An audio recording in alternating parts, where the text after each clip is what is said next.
ഡോ, താൻ ഏതു നേരം ആ പുസ്തകം നോക്കി ഇരിക്കുവാണോ? തന്റെ ഒരു കാര്യം. അതെ, തന്റെ ചെറിയമ്മ ഫോണിലുണ്ട്. തനിക്ക് ഫോണില്ലാത്തോണ്ട് എന്നെയാ വിളിച്ചത്. താൻ സംസാരിക്കേ. ഹലോ ചെറിയമ്മേ, നിനക്ക് ഫോണില്ലല്ലോ. ഞാനതാ അവന്റെ ഫോണിലോട്ട് വിളിച്ചേ.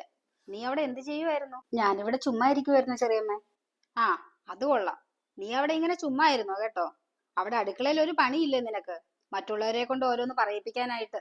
അത് ചെറിയമ്മേ, അമ്മ പറഞ്ഞു കുറച്ചു ദിവസം കഴിഞ്ഞിട്ട് അടുക്കളയിൽ കയറിയാ മതിയെന്ന്. ആ, നീ അതും കേട്ട് അവിടെ ചുമ്മാ ഇരുന്നോ? അവരെന്നോടുള്ള സ്നേഹം വെച്ച് പറയുന്നതായിരിക്കും. നീ ചെന്ന് വല്ല പണിയും ചെയ്ത് കൊടുക്കാൻ നോക്ക്. ശരി ചെറിയമ്മ. അതെ, ഞാൻ വിളിച്ചതേ, ഇന്നലെ നിന്റെ കെട്ടിയൻ വന്ന് ഇവിടുന്ന് നിന്റെ പുസ്തകങ്ങളൊക്കെ കൊണ്ടുപോയായിരുന്നു. അവനത് വിറ്റോ കത്തിച്ചോ എന്നൊന്നും എനിക്കറിയത്തില്ല. ചെറിയമ്മ വിചാരിക്കുന്ന പോലെ ഏട്ടനത് നശിപ്പിക്കോ വിൽക്കോ ഒന്നും ചെയ്തിട്ടില്ല. ആ പുസ്തകങ്ങൾ ഇപ്പം എന്റെ കയ്യിലുണ്ട്. നിന്റെ കയ്യിലോ? നിനക്കിനി എന്തിനാ പുസ്തകങ്ങളൊക്കെ? ഇനിയല്ലേ ചെറിയമ്മ എനിക്ക് ആ പുസ്തകം കൊണ്ട് ആവശ്യം. ഏട്ടൻ എന്നോട് സ്റ്റഡീസ് കണ്ടിന്യൂ ചെയ്തോളാൻ പറഞ്ഞു. ഏ, അവൻ അങ്ങനെ പറഞ്ഞോ? അങ്ങനെ വരാൻ ഒരു വഴിയില്ലല്ലോ. എന്നിട്ട് നീ എന്തു പറഞ്ഞു? ഞാനെന്തു പറയാൻ ചെറിയമ്മേ, എനിക്കതില് സന്തോഷല്ലേ ഉള്ളൂ. നീ കൂടുതലേ സന്തോഷിക്കൊന്നും വേണ്ട.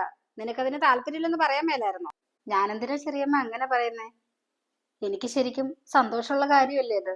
എനിക്കും താല്പര്യം ഉണ്ടല്ലോ പഠിക്കാൻ പോവാൻ. ഓ, അപ്പൊ നിനക്ക് ഞങ്ങൾ സൗകര്യമായല്ലേ.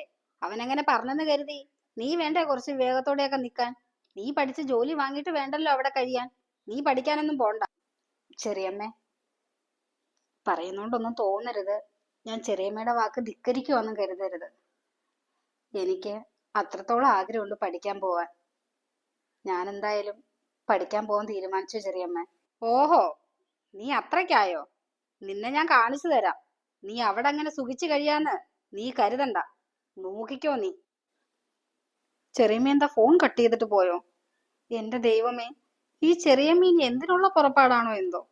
അവരിവിടെ എനിക്ക് മനസമാധാനം തരില്ലേ. ഹോ, ഞാനിനി എന്ത് ചെയ്യും?